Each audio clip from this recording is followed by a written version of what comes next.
Hi, welcome to Kick and Crochet, and today we're going to talk about increasing. So the last video, if you missed it, was learning how to decrease in crochet. Man, my neighbor is mowing the lawn, sorry about that. And the last video was how to decrease, and this video is going to show you how to increase. So last time we made this mitered square with crochet decreases. So we started big and ended up small. This time we're going to start small and we're going to end big. But before I talk about this particular mitered square pattern, I'm just going to talk about increasing in general.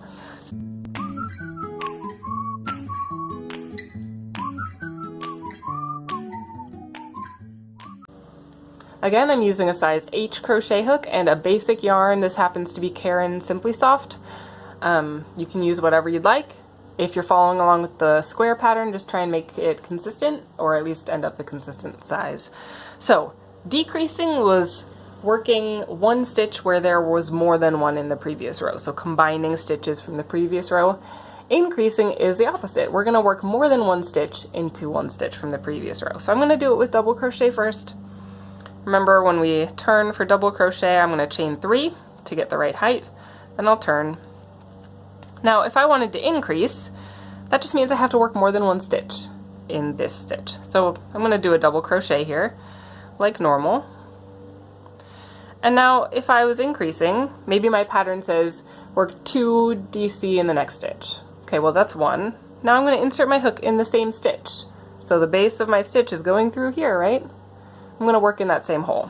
So I'm going to insert there and pull up a loop, and I'm going to do a double crochet just like normal. Maybe my pattern says to do 3 double crochet in the same hole. I can do that. Okay. Just go through that same stitch. Well, maybe it says to do 4 in there. I think you get the idea. An increase is just working a stitch, more than one stitch, in a place where there used to not be so many stitches.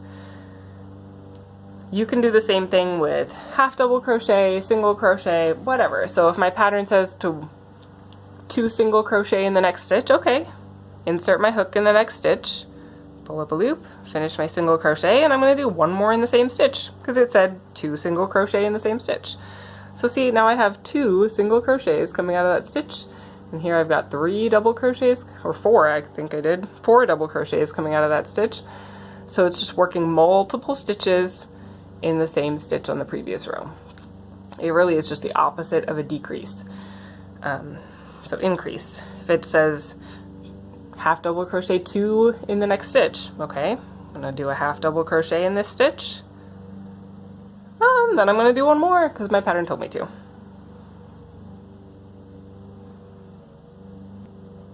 Okay, this looks really weird because I did double crochet and then single crochet and then half double crochet, but you get the idea. I started with 1, 2, 3, 4, 5, 6, 7 stitches. Now I have 1, 2, 3, 4, 5, 6, 7, 8, 9, 10, 11, 12 stitches.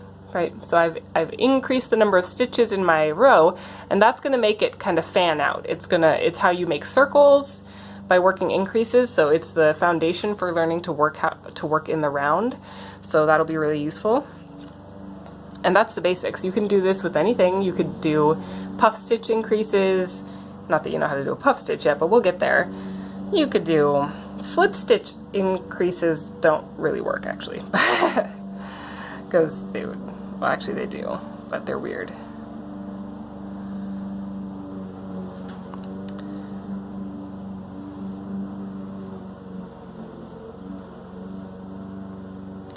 Okay, so now I'm going to teach you how I made this particular mitered square. So this one is using double crochet. It's going to start here at this corner, and it's going to work out this way. So by the end of it, I'll have, I think, 48 stitches, but I'm going to start with just a chain.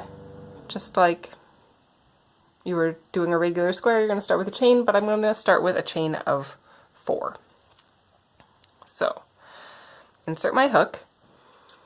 I'm going to chain 4. 1, 2, 3, 4. Now on this chain, these 3 stitches count as a double crochet, and this first chain, that's my corner. So I want 4 stitches in my corner chain. So I'm going to yarn over, I'm going to insert my hook in this corner chain, pull up a loop and finish a double crochet. Now I'm going to do 2 more double crochets in that same stitch.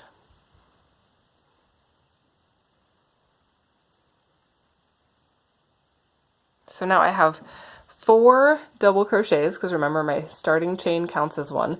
I have 4 double crochets in my first chain. So I'm going to chain 3 because I'm working double crochet, so I have to chain 3 to get the right height. I'll turn it over.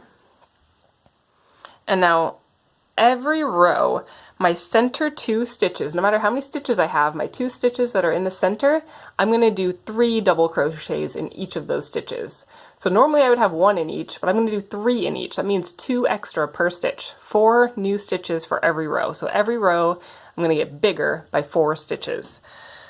So first one, I'll do 3 double crochet, and I'll just work a couple of rows of this so you get the idea. 3 double crochet in this stitch,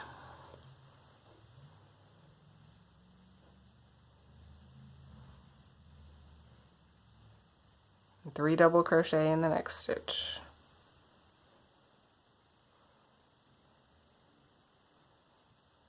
Because those are my 2 center stitches.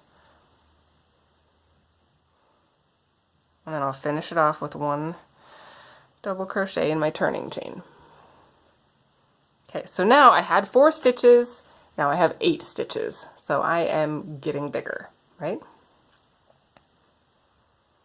Okay, so for the next row, I'm going to do the same thing. I'm going to turn by chaining 3.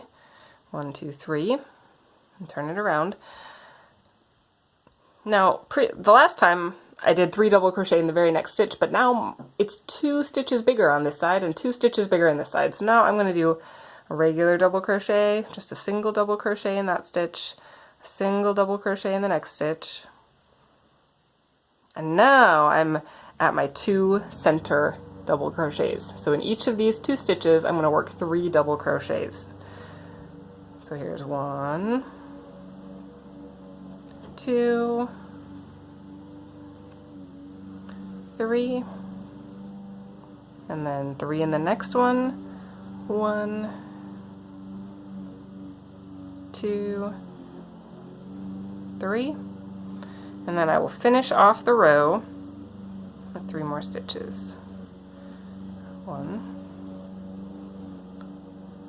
2, 3.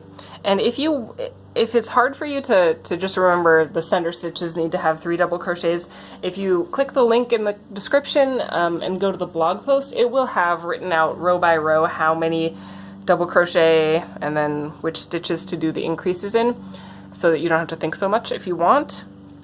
Alright, I'm going to do one more row. 1, 2, 3. And now these are just regular double crochet for 4 stitches. 1, 2, 3, 4, and so that was 4. Now I'm going to show you a trick. I know that the next video in the series is going to be triple crochet, so you haven't actually learned the triple crochet yet, and this is not required to make the square. I did not do this on this sample square, and it works just fine. But if you like it, if you notice that this has a little bit of a rounded corner, if you want that to be a little bit sharper, then on the very last row you can do this trick. So I was going to work 3 double crochet here. Instead, I'm going to work 2 double crochet and 1 triple crochet. So triple crochet is taller than a double crochet, so it'll give it a little bit of a point. Again, this is just kind of an optional tip, but it's not required. So I'm going to yarn over 1, 2 double crochet, and then a triple crochet. And then in the next one, instead of 3 double crochet, I'm going to do a triple crochet and then 2 double crochet. So my very center stitches on only my very last row are triple crochets. So it's a triple and then 2 double. Again, this is optional. It is not required. It will work just fine if you stick with doing 3 double crochets. And then I'll finish off the row with double crochets. 1 double crochet in each stitch. So I'm going to stop there, but I think you get the idea that that is how you do a mitered square with increases. So this is like the very beginning of this, except notice my triple crochets on the very end make it a little bit sharper of a point. Totally optional. If you choose to do this, make sure you only do it on the very last row. If you do it on every single row, you're going to end up with this like diamond pointy shape instead of a square, which maybe that's what you want, and that's cool. But if you're going for a square, do not do triple crochets in the middle of every row. Only on the very end. Okay, so that is it. If you want, again, stitch by or line by line instructions for how to do the mitered square, check the link in the blog post or in the description to go to the blog post. Don't forget to subscribe, and we will see you in the next video. Happy crocheting!